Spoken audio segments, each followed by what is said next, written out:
கொழும்பு நீதவான் நீதிமன்றத்துடன் தொடர்பு கொண்டு நிகழ்நிலை சாட்சிய பதிவுக்கு பொருத்தமான திகதியை தீர்மானிப்பதற்கும் நீதிமன்ற மொழிபெயர்ப்பாளர் உள்ளிட்ட உத்தியோகத்தர்களின் தேவைகள் கருதியும் இந்த வழக்கு ஒத்திவைக்கப்பட்டுள்ளது.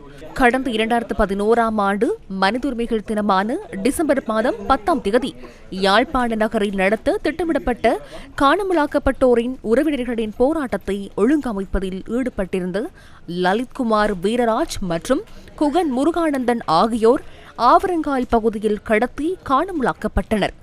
இந்த நிலையில் லலித், குகன் ஆகியோரின் உறவினர்களால் ஆட்கொணர்வு மனு கடந்த 2012ஆம் ஆண்டு கொழும்பு மேன்முறையீட்டு நீதிமன்றத்தில் தாக்கல் செய்யப்பட்டதை அடுத்து யாழ்ப்பாணம் நீதவான் நீதிமன்றத்தில் 2012ஆம் ஆண்டு செப்டம்பர் 19ஆம் தேதி விசாரணைகள் ஆரம்பமாகின.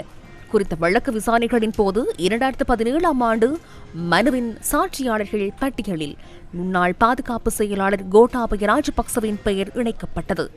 அதனைத் தொடர்ந்து நடைபெற்ற வழக்கு விசாரணைகளை அடுத்து கோட்டாபய ராஜபக்ச மன்றில் முன்னிலையாகி சாட்சியம் அளிக்குமாறு மன்று உத்தரவிட்டது. பாதுகாப்பு காரணங்களால் யாழ்ப்பாணத்துக்கு வருகை தர முடியாது என தொடர்ச்சியாக கோட்டாபய தரப்பினரால் மன்றுக்கு அறிவிக்கப்பட்டது.